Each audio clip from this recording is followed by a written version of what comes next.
Amém. A igreja pode se assentar.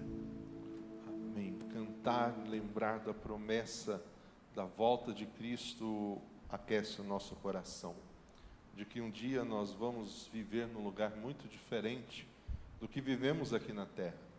E hoje a gente vai ver mais uma promessa, que é a promessa de cura para a terra. Deus tem promessa para essa nação, para nós, para todos os homens. E a promessa de Deus, o desejo de Deus é trazer cura, restauração, é sarar as feridas. E por isso Jesus morreu na cruz. É por isso que estamos aqui. E quando nós olhamos o texto das Escrituras, lá em 2 Crônicas 7, a partir do versículo 12, nós vamos ver Deus respondendo à oração de Salomão. Salomão, quando ele estava dedicando o templo a Deus, o templo que havia sido construído para adoração ao Senhor, Salomão, ele faz alguns questionamentos na sua oração. Ele tinha buscado a Deus sinceramente, ele tinha orado de forma sincera, mas a dúvida no coração de Salomão é: e se o povo pecar novamente? E se o povo deixar de buscar a Deus? E se essa nação virar as costas novamente para Deus, qual vai ser, ó Deus, a sua posição? Qual vai ser a sua atitude? E esse é o contexto dos versículos que a gente vai ler hoje. A gente conhece muito o versículo 14 desse 2 Crônicas capítulo 7. O versículo 14 ele é muito usado, ele é muito citado, mas há um contexto aqui. Então, certa noite, o Senhor apareceu a ele e disse: eu ouvi a sua oração. Eu escolhi este templo como lugar para se fazer sacrifícios. Como é bom saber que a gente pode orar, que a gente pode invocar a Deus em qualquer situação, que Deus vai ouvir as nossas orações. E que Deus vai responder às nossas orações, porque não foi só a de Salomão que ele ouviu e respondeu. Eu e você hoje, com os nossos erros, com as nossas falhas, com os nossos pecados, também podemos orar e ter a certeza de que Deus nos ouve, que Ele nos responde. E Ele fez isso com Salomão. Salomão orou, consagrou aquele lugar ao Senhor, consagrou toda aquela edificação maravilhosa que havia sido construída ao Senhor. Questiona Deus sobre isso, se o povo pecar, Deus responde a sua oração dizendo: vai ser este lugar que eu vou receber os sacrifícios, porque o sacrifício naquele momento ainda era necessário para o perdão dos pecados. E Deus está dizendo: é esse o lugar que vocês vão buscar, para ter o perdão, para ter a cura, para ter a restauração. E Deus acalma o coração de Salomão. E se por vezes, olha que interessante, como Deus sabe quanto nós pecamos diante dEle, se por vezes eu fechar o céu para que não chova, ou eu ordenar que gafanhotos devorem as suas colheitas, ou enviar pragas entre o meu povo, e tudo isso ia acontecer, sabe por quê? Consequência da desobediência daquele povo. Deus não ia fazer isso porque Ele é maldoso, porque Ele está castigando, ou porque Ele é alguém que age com vingança. O Antigo Testamento deixa bem claro que quando há obediência, há bênção, há prosperidade. Quando há desobediência do povo, o povo perece. E essas eram algumas das coisas que poderiam acontecer devido à desobediência das pessoas, e não porque Deus era maldoso, não porque Deus tinha prazer de enviar isso. Então, sim, por vezes isso acontecer, se o céu for fechado, se não chover, e a gente vê vários outros textos que isso aconteceu, se gafanhotos devorem as suas colheitas, vocês não conseguem colher como vocês esperaram aquilo que vocês plantaram, se de repente pragas entrarem no meio do povo, tudo cenário de coisas que aquele povo não desejava, que ia trazer dificuldade para aquele povo, que ia trazer tristeza para aquelas pessoas. Se isso acontecer, se eles pecarem, Salomão, há uma promessa de cura para essa terra. para essa nação, para essas pessoas. Aí vem o texto que é muito conhecido. E então, se esse meu povo, que se chama pelo meu nome, humilhar-se, orar, buscar a minha presença, afastar-se dos seus maus caminhos, eu, Deus, vou fazer o quê? Vou ouvir dos céus, vou perdoar os seus pecados, vou restaurar a sua terra, sarar a sua terra. Era a promessa de Deus para restauração, para salvação, para a terra, para os homens, não somente desse período, ainda hoje. O povo precisava caminhar com Deus. O convite de Deus em todo o Antigo Testamento é para aquele povo caminhar com Ele, andar com Ele, obedecer a Ele.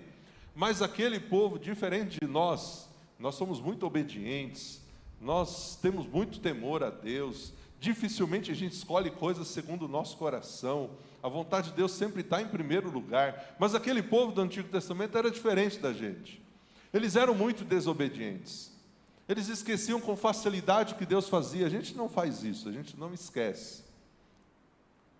Deus é tão bom que permite que a gente celebre a ceia todo mês. E alguns falam assim: por que a gente tem que celebrar a ceia todo mês, pastor?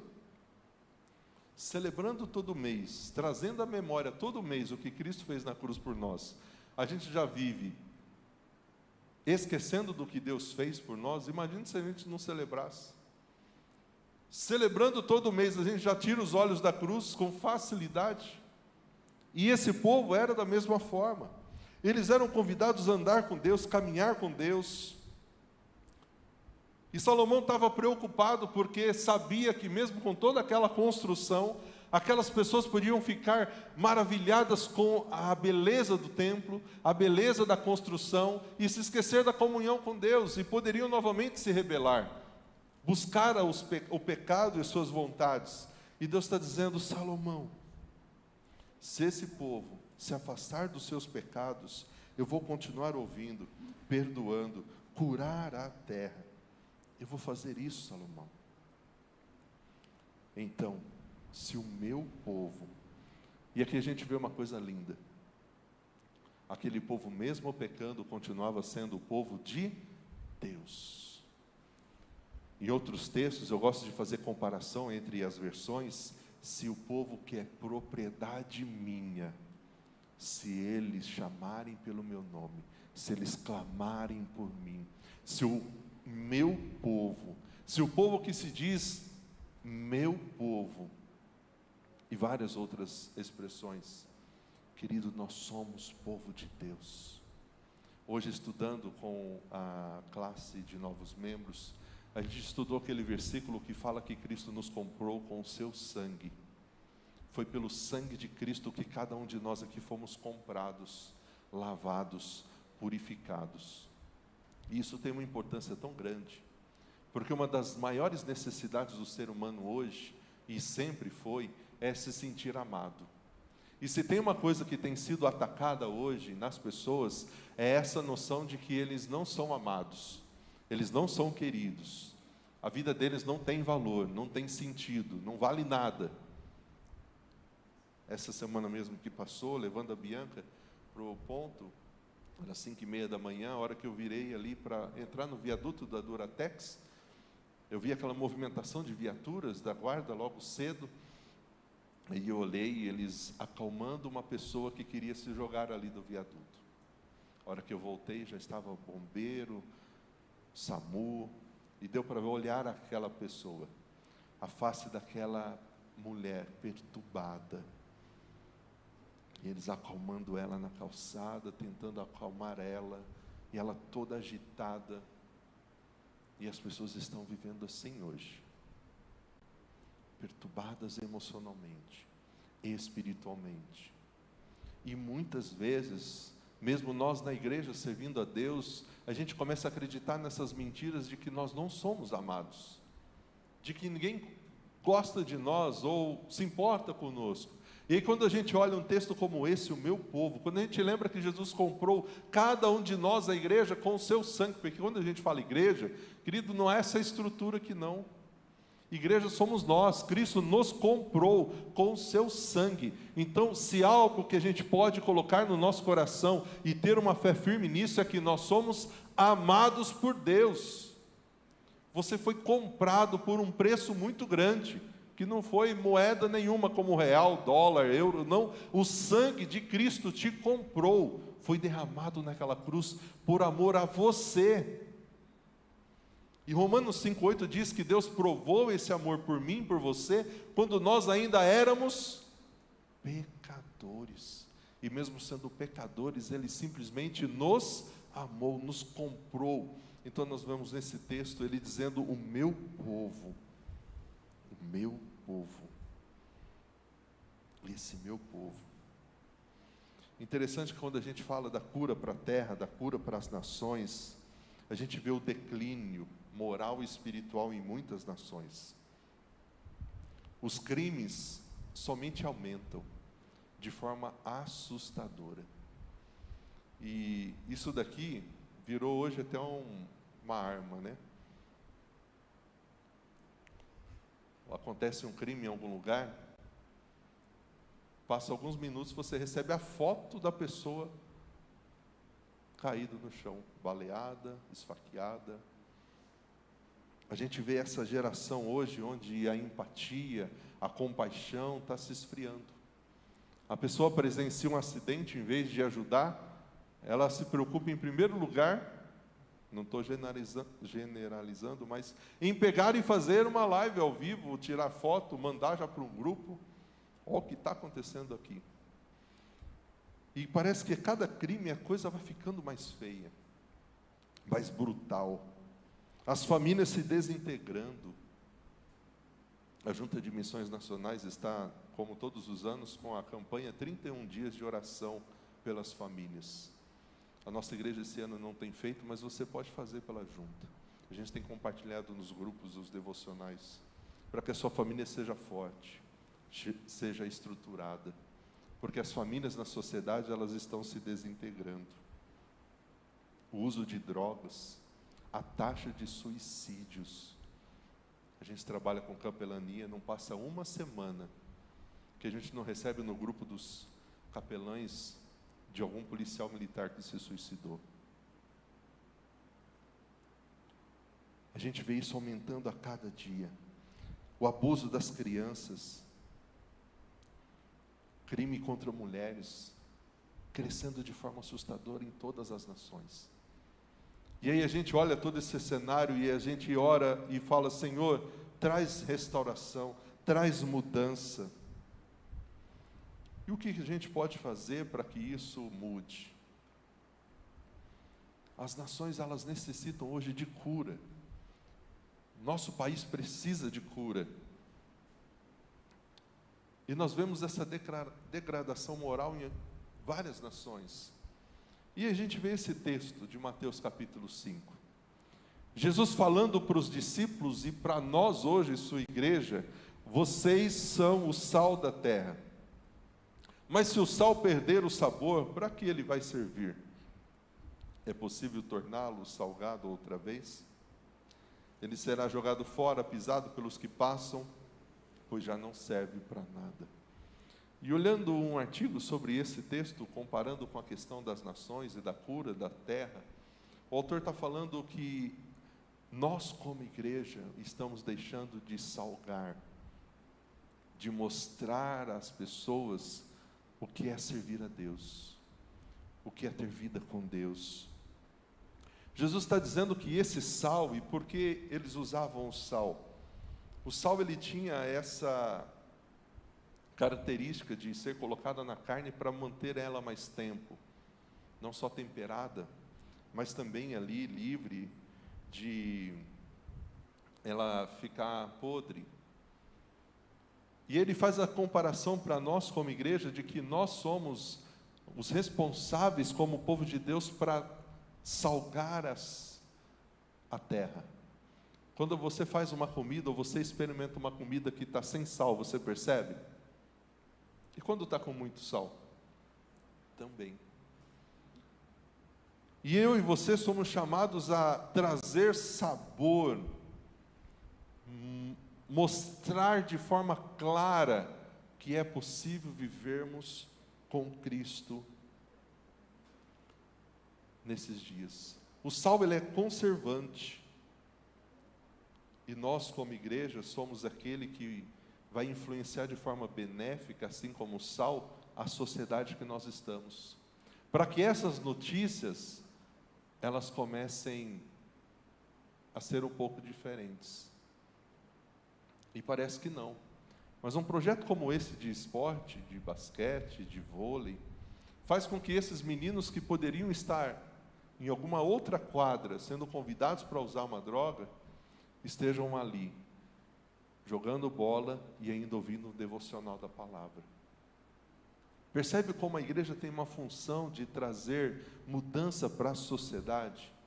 Mas a grande questão que esse autor fala é que mesmo com que esse crescimento que é apresentado dos evangélicos, as mudanças sociais, morais, não têm acompanhado o mesmo crescimento que é ser falado.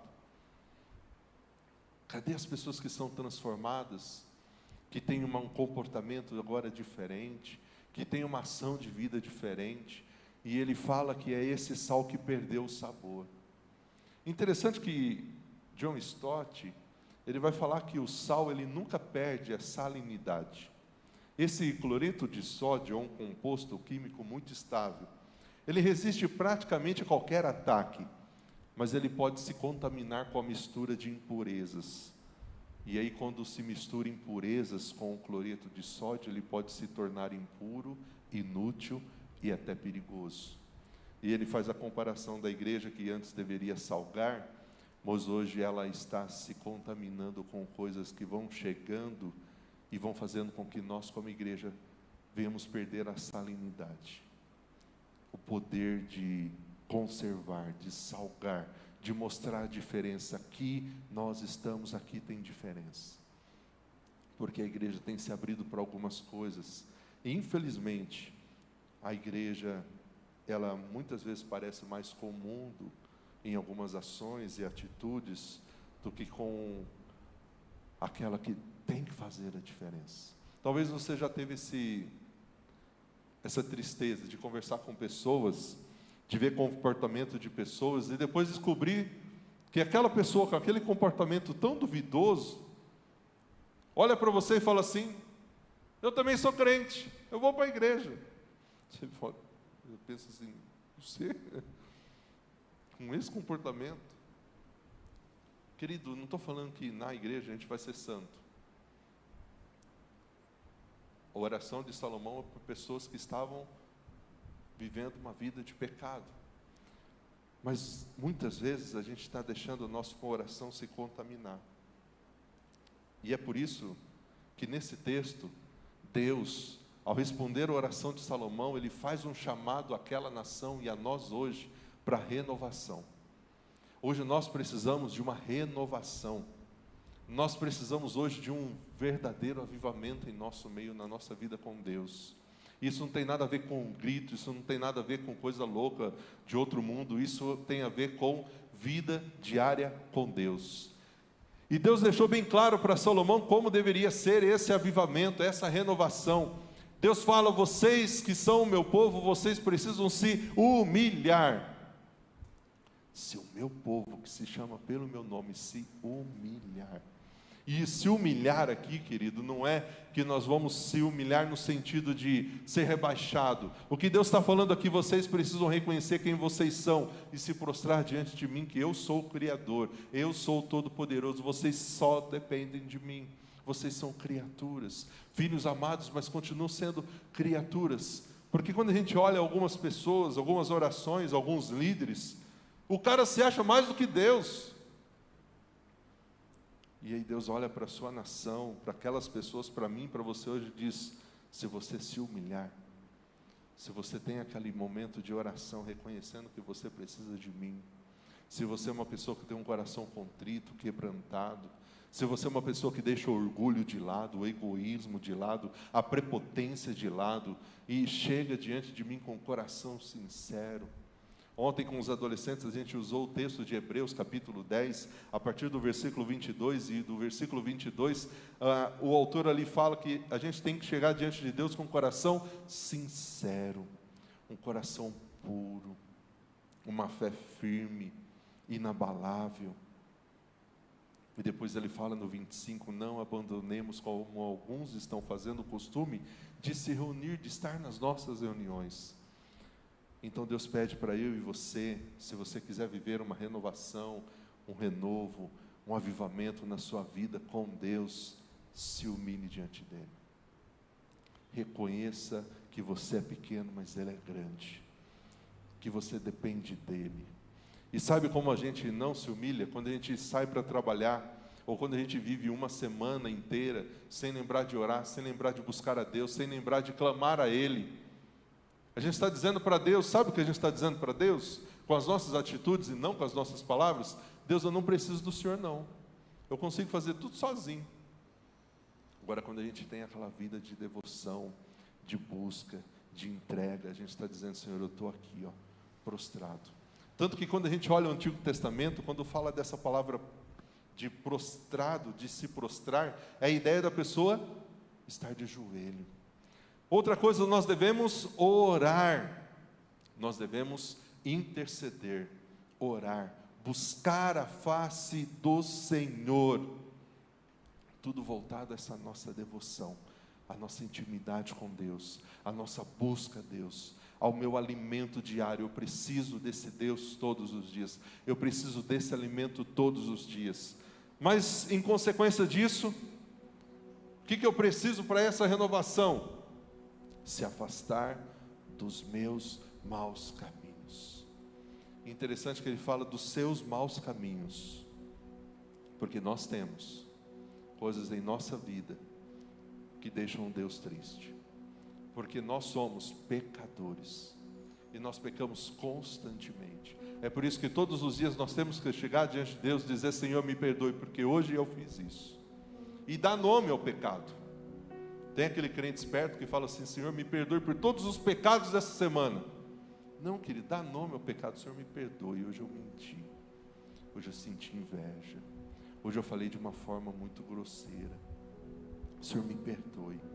E quando a gente faz isso, Deus vai nos ouvir, Deus vai perdoar os nossos pecados, Deus vai nos restaurar. Então, se o meu povo, que se chama pelo meu nome, se esse povo se humilhar, se esse povo for um povo humilde, quebrantado, coração quebrantado e contrito, se esse povo for um povo que ora todos os dias, que busca a minha face, talvez você está buscando tantas coisas e não tem buscado a Deus. Hoje as pessoas buscam tantas coisas, mas não buscam a coisa mais importante, que é o reino de Deus e a sua vontade em primeiro lugar. E talvez a gente está aqui, tem buscado a Deus, mas não tem se afastado dos maus caminhos. A gente já falou aqui em um domingo que Deus nos dá direção, a promessa de direção. E a gente anda nos maus caminhos quando a gente deixa o caminho de Deus de lado e anda pelos nossos caminhos. E Deus está dizendo, quando você deixa a sua vida nas minhas mãos, e quando você é guiado por mim, você deixa os seus maus caminhos. Você vive uma vida reta, justa, direita. Esse texto fala dessa promessa, da cura para a terra, da cura para as nações. Portanto, querido, nossa nação e outras nações podem ser curadas por Deus, mas não é um sistema político, não é um líder político, é a restauração da igreja, no sentido de buscarmos a Deus de verdade, com o coração sincero.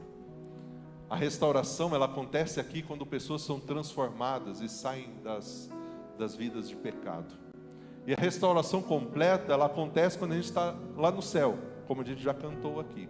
Mas enquanto não chegar a restauração completa, onde o nosso corpo vai ser transformado, glorificado, nós estamos aqui, como igreja aqui, nós temos que ser sal, salgar, mostrar a diferença. E as pessoas, ao serem transformadas e viverem essa transformação na sua casa, vão mostrar às pessoas que estão ao seu redor que viver com Cristo é viver diferente, é viver de uma forma diferente. E isso vale a pena.